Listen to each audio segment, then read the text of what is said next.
So, welcome to the deep dive into death. I'm your host, Malia Baich. This is episode 10 Witnessing Death Without Becoming the Story. So, you can find me here at findingrealm.com and on YouTube, X, and Substack.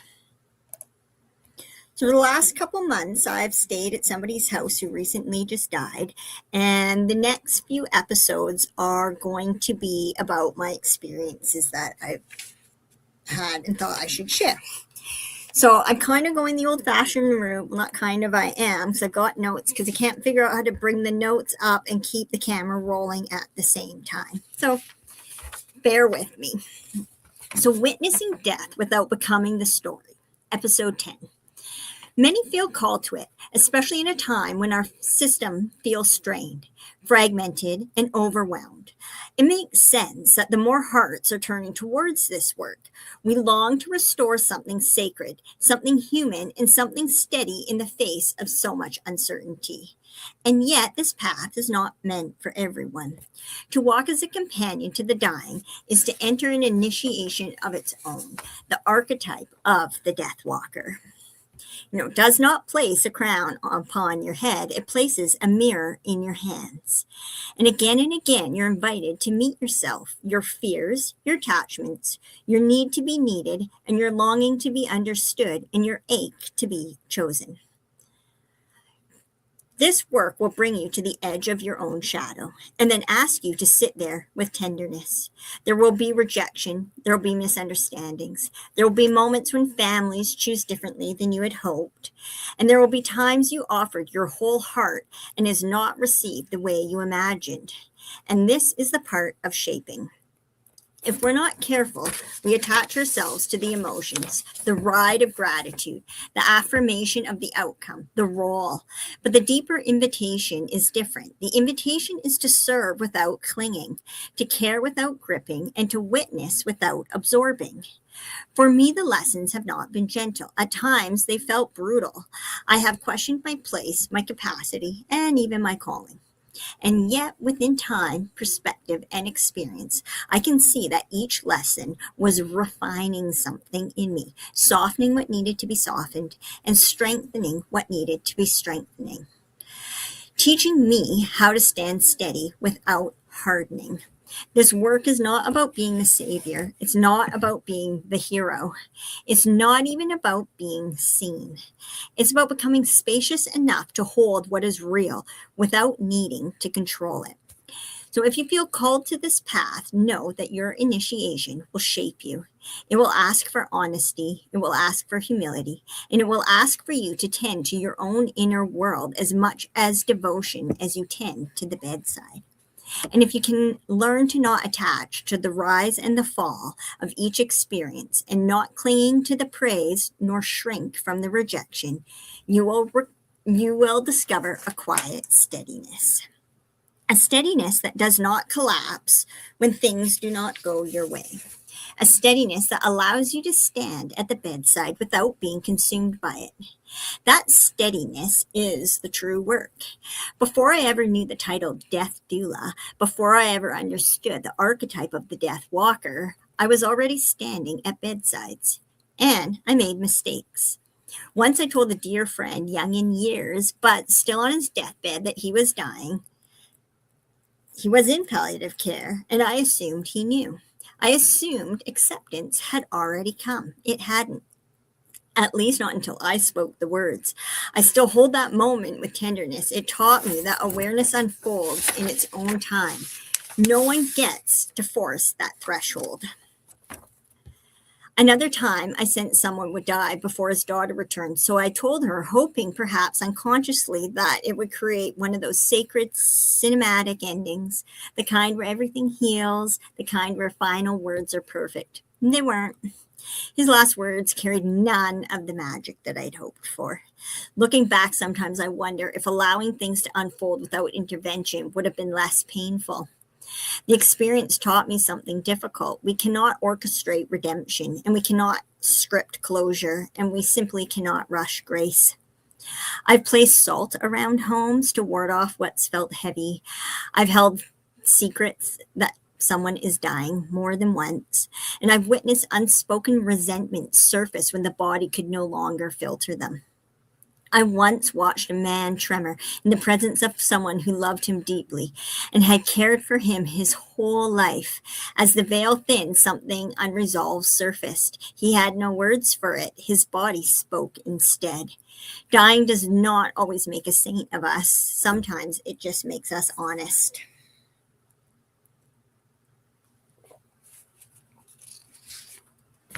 Some people do not want ceremony. They push others away, not because they intend to wound, but because they are finished. Their system is withdrawing, their energy is conserving itself for the crossing. And sometimes what we call hallucinations may be something we simply just do not understand. I sat with a man whose visions were intense. Others corrected him. That's not there. That isn't real. But instead of dismissing his world, I entered it with him. I role played, followed the thread, and gently from inside his experience helped him return to himself. That was one of the most human moments I've ever shared. We often want the dying to behave in ways that comfort us. We want the reconciliation, the apology, the gratitude, the poetic goodbye. But death does not exist to fulfill our storyline. When we try to mold someone's final days into what emotionally feels satisfying for us, we risk interfering with something deeply personal, their process, their timing, their unfinished lessons, and their private reckonings. Sometimes the greatest act of love is restraint, not forcing awareness, not forcing reconciliation, and not forcing meaning, just witnessing. There are shadows in this work for them and for us. There are moments where we must confront our desire to fix, accelerate, or to improve the ending. Death is not a performance, it's not a moral reward. And, honestly, it's not really a spiritual graduation ceremony, it's an unraveling.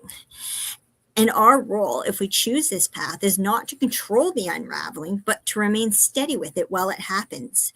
There's so much we can plan for around death. We can organize paperwork. We can prepare advance directives. We can choose music and rituals and who will be present in the room and what it will feel like. We can map all these logistics with care and intention. And all that matters, really. Sometimes that preparation can reduce the confusion and soften chaos. It creates a steadiness in the moment that often can feel unsteady, but the emotions, they do not follow the plan. They arrive in their own timing and move through the room like weather. They rise and fall without asking permission. And once they are present, they shape the journey more than any other checklist ever could. So whether you're a professional, a family member, or a bystander, draw into the moment, you will discover something humbling. Sometimes what we think will work won't. Sometimes what we think they want, they don't. And sometimes the way we imagine we can make it better, we can't. There's a depth to death that resists management. It's layered, it's psychological, it's relational, it's spiritual, it's biological, it's ancestral, it's unfinished conversations and old identities all dissolving at the same time. We can prepare the container, but we cannot choreograph what unfolds inside it. The more I walk this path, the more I realize that death is not something to master, it's something to enter with humility. There is a depth to it that I'm not sure anyone will ever fully grasp. And we can study it, we can sit beside it, we can witness it again and again, and it still remains vast. Perhaps that's the point. Perhaps our role is not to understand it completely, but to remain present within its mystery.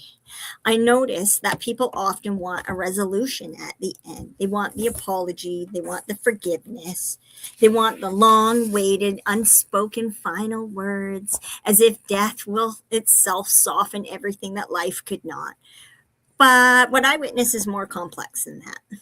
There are moments at the bedside when somebody simply says, "At this point, I just don't care about it anymore." And what once felt urgent, defining, even a lifelong, dissolves. They may have longed for something for decades: recognition, accountability, repair. And yet, when the body begins to finally let go, those desires sometimes lose their grip. To bring an old wound to somebody who's already turning inward can feel mistimed. Not always, but sometimes. This is why I gently believe if there's something to mend, mend it while there's still vitality to receive it. Don't wait for the deathbed to create urgency, because sometimes by then the person is no longer reaching outward. They're conserving their energy. They're orientating elsewhere. They're done revisiting what once defined them. And yet, there are other times when forgiveness lands like water in a desert. To hear, I forgive you, I love you, and I care about you. Those words can soften the air in the room. They can steady breathing, and they can release something unseen. There's no universal script. Sometimes we will still want reconciliation, and some will want quiet, and some will want honesty, and some will want distance. The deeper lesson, perhaps, is this: resolution is not something we impose at the end, it is something we cultivate throughout a life. And if the opportunity arises in those final days, let it be offered without demand, without exception, or expecting an outcome. Because at the end, each person has the right to choose what matters. And sometimes what matters is simply just being allowed to be exactly where they are. My final thoughts return to someone who is dear to me. Her last words were simple: everything I ever thought, none of it matters.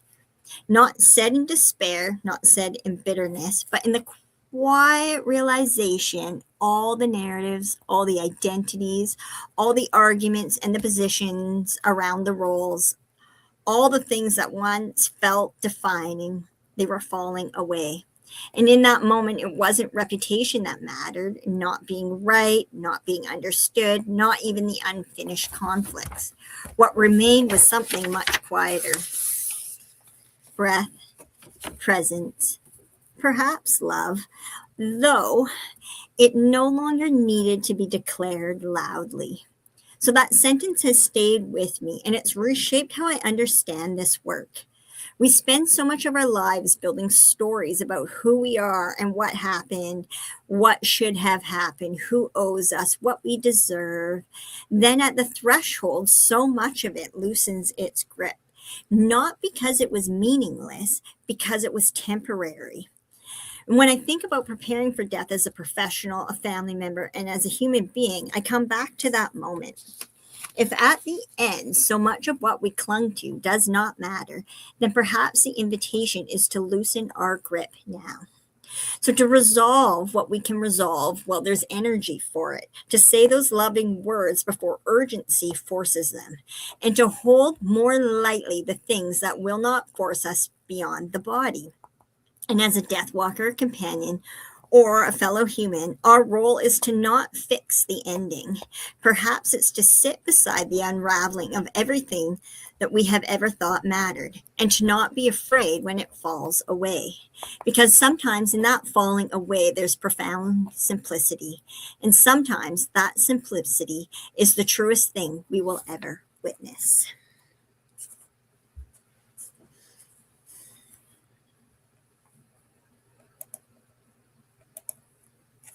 So once again, you can find me on YouTube, X, and Substack, www.findingground.com. And I am Leah Birch, and I'll see you next time. Thank you very much.